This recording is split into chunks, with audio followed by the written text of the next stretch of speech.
എന്താ സാർ? എൻ്റെ office sir third ഫ്ലോറിൽ.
സാർ,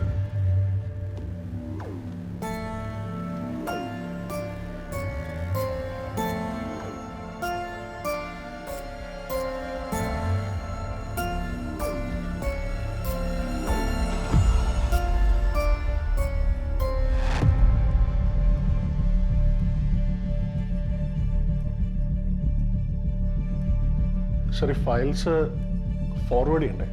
പറയാം.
അവൻ്റെ പണ്ടത്തെ ഹെഡ് ഇഞ്ചുറിയുമായി എന്തെങ്കിലും ഇതിന് ബന്ധമുണ്ട്?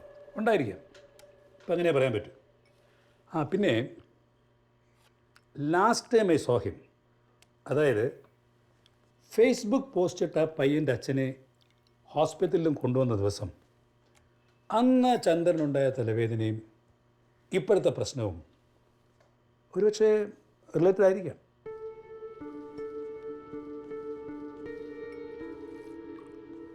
ദിവസേന എടുക്കേണ്ട മരുന്ന് ആഴ്ചയിൽ ഒരിക്കലല്ലേ എടുക്കുന്നുള്ളൂ. അതും വേറെ ആരുടെയും ആവശ്യമല്ലേ. നീ ചായ കുടിക്കും.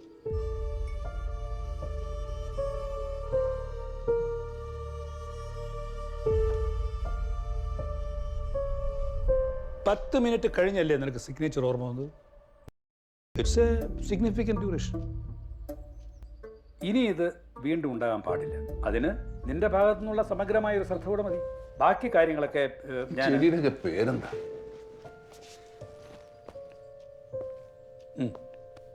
ഇവനെയൊക്കെ അഡ്വൈസ് ചെയ്യുമ്പോൾ എന്നെ പറഞ്ഞാൽ മതിയല്ലോ.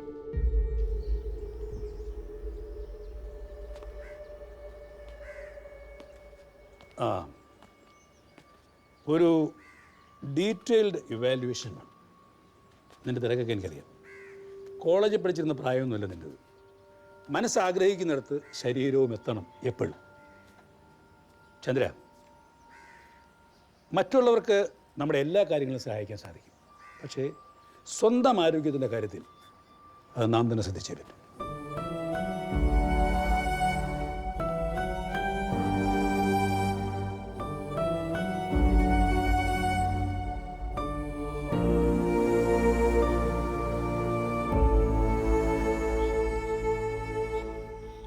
ബ്രേക്ക്ഫാസ്റ്റ് വേണ്ട, 8 മണിക്ക് കൊല്ലത്തെത്തേണ്ടതാ. മോനെ ഇറങ്ങിയോ? ആ ഉറങ്ങി. ചേട്ടന് വിഷമാവാതിരിക്കാൻ ഒന്നുകൂടി വന്നിട്ട് പോകാന്ന് കരുതിയത്. ബേബിച്ചൻ വരാറില്ലേ ഇപ്പൊ ഇബ്രാഹിം കാ? ആ പിന്നെ ഏതാണ്ട് എല്ലാ ദിവസവും വരും. ഇന്നിപ്പോ തങ്ങളുടെ അടുത്ത് ഡോക്ടറെ അടുത്ത് പോയിരുന്നു. അത് മോൾ ഹൈസ്കൂളിലായിരുന്നപ്പോൾ ഏട്ടനൊരു ഓർമ്മക്കുറവ് വന്നിരുന്നു. പിന്നെ ഒരിക്കലും വരില്ലെന്നാ കരുതി. ഇന്നിപ്പോൾ രാവിലെ പിന്നെയും കുഴപ്പമൊന്നുമില്ലെന്നാണ് ഡോക്ടർ പറഞ്ഞത്. പിന്നെ നമ്മളൊക്കെ ഇല്ല ഇവിടെ. ഞാനാണെങ്കിൽ അങ്ങ് പോവല്ലേക്കാ. നല്ലൊരു പ്രായത്തിലായിട്ടൊരു കല്യാണം കഴിച്ചായിരുന്നെങ്കിൽ അങ്ങനെയെങ്കിലും ഒരു സമാധാനം കിട്ടിയേനെ. ഇതിപ്പോ നല്ല കാര്യമായിപ്പോയി. ഈ വിവാഹ ജീവിതം എന്നൊക്കെ പറയാൻ വലിയ പൊല്ലാപ്പാണ് മൂപ്പര് എടുക്കണേ. എന്നാലോ എല്ലാ പ്രശ്നങ്ങളും എടുത്ത് തലയിൽ വെക്കുകയും ചെയ്യും. പദവിയിലിരിക്കുമ്പോൾ ചിലപ്പോൾ അങ്ങനെയൊക്കെ വേണ്ടി വരികയായിരിക്കും.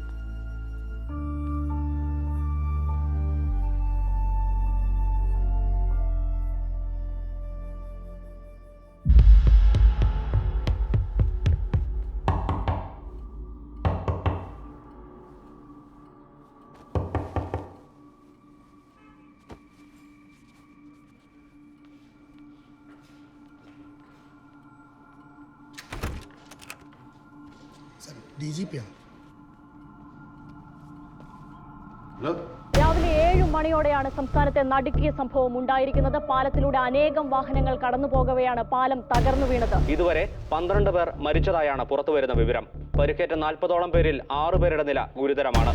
അപകട സ്ഥലത്ത് ജില്ലാ ഭരണകൂടത്തിന്റെ നേതൃത്വത്തിൽ രക്ഷാപ്രവർത്തനങ്ങൾ തുടരുകയാണ്. അപകടസ്ഥലത്ത് ജില്ലാ ഭരണകൂടത്തിന്റെ നേതൃത്വത്തിൽ രക്ഷാപ്രവർത്തനം ഇപ്പോഴും തുടരുകയാണ്. ഇതിനോടകം തന്നെ ഈ പാലവുമായി ബന്ധപ്പെട്ട് വൻ അഴിമതിയാണ് നടന്നിരിക്കുന്നത് എന്ന തരത്തിലുള്ള വാർത്തകളും പുറത്തുവരുന്നു.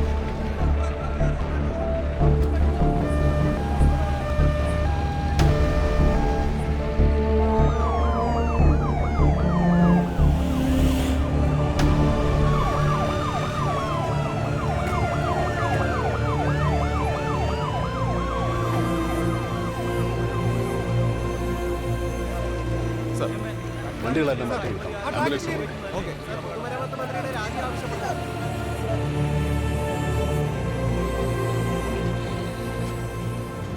So, 12 പേർ on the spot marichu. Around 4 to 5 people are seriously injured. Total ഒരു 25-30 casualties കാണും, including children. കൂടുതൽ ഫോഴ്സിന് വേണമെങ്കിൽ വിളിക്കായിരുന്നില്ലേ? അവർ പുറപ്പെട്ടിട്ടുണ്ട് സാർ.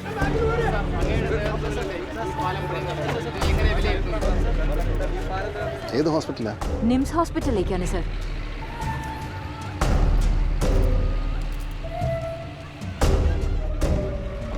കാണണമെന്ന് പറഞ്ഞിട്ടുണ്ട്.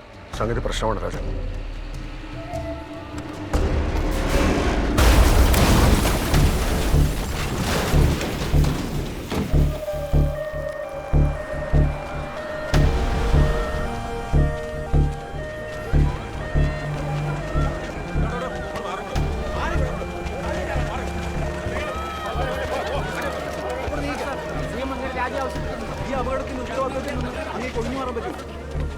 ആക്സിഡന്റ് വിക്ടിംസ് വന്നുകൊണ്ടിരിക്കുകയാണ് സാർ.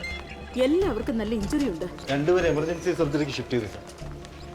എന്ത് വേണമെങ്കിലും ചോദിക്കും. ചെലവിനെ ഓർത്ത് വിഷമിക്കും. ആർക്കും ഒന്നിനും ഒരു കുറവുണ്ടാവില്ല. മീറ്റിംഗിന് ഹെൽത്ത് സെക്രട്ടറി അയച്ചാൽ മതി. മിനിസ്റ്റർ ഉടനെ എവിടെ എത്തണം?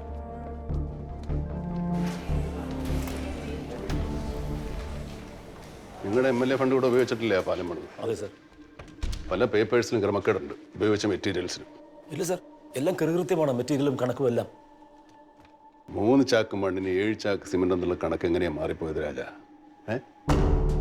ഈ പാലത്തിന്റെ നിർമ്മാണത്തിൽ നടന്ന അഴിമതിയെക്കുറിച്ചുള്ള ഇന്റലിജൻസ് റിപ്പോർട്ട് എനിക്ക് ഇന്നലെയാണ് കിട്ടിയത്. എന്തെങ്കിലും ചെയ്യാൻ സാധിക്കുന്നതിന് മുമ്പ് തന്നെ 3.5 കോടി രൂപയുടെ അഴിമതിയാണ് രാജൻ ഇതിൽ നടത്തിയിട്ടുള്ളത്. തെളിവുണ്ട്, ശക്തവും വ്യക്തവുമായ തെളിവുകൾ. ബേബി സാറേ, ഒരു ക്രൈസിസ് വരുമ്പോൾ നമ്മളെല്ലാവരും ഒറ്റക്കെട്ടായി നിൽക്കണ്ടേ?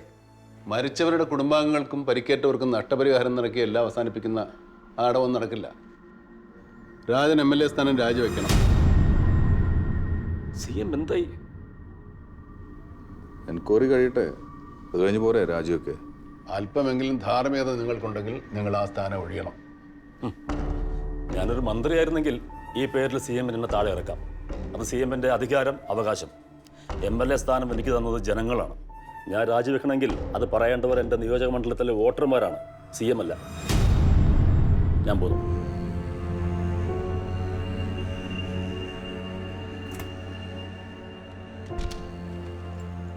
നീ കുറച്ചുകൂടി പ്രാക്ടിക്കലാവണം. അല്പം കൂടി വെയിറ്റ് ചെയ്താൽ എന്താ പ്രശ്നം? നമ്മൾ അങ്ങനെ ചെയ്താൽ അതിൻ്റെ ഒരേ ഒരു ഗുണഭോക്താവ് അയാളാണ്. അതിൻ്റെ കാരണം നിനക്കിവിടെ വളരെ സുരക്ഷിതമായ ധാരാളം പ്രിവിലേജ് ഉള്ള ഒരു കസേരയുണ്ട്. അവിടെ ഇരുന്ന് വലിയ വലിയ പീസൊക്കെ പറയാം. പക്ഷെ ഈ കാണുന്നവന്മാരെല്ലാം മേച്ചടക്കുന്നത് എൻ്റെ ജോലിയാണ്. വളരെ വൃത്തിയായിട്ട ജോലിയാണ്. കുര്യാക്കോസിൻ്റെ കാര്യത്തിൽ ഞാൻ നിൻ്റെ കൂടെ തന്നെ നിന്നു. അയാളെയും അയാളുടെ MLA-മാരെയും നമ്മുടെ കൂടെ നിർത്താൻ ഞാൻ എത്ര കഷ്ടപ്പെട്ടു എന്ന് നിനക്കറിയോ? ഒരു കാര്യം ഓർക്കണം ചന്ദ്ര, നീ എടുക്കുന്ന ഓരോ തീരുമാനങ്ങളും സൂക്ഷിച്ചു വേണം. അത് പാർട്ടിക്കോ പാർട്ടിയുടെ നിലനിൽപ്പിനോ എന്തെങ്കിലും തരത്തിൽ ദോഷമാവുമെങ്കിൽ ഞാൻ നിൻ്റെ കൂടെ ഉണ്ടാവില്ല.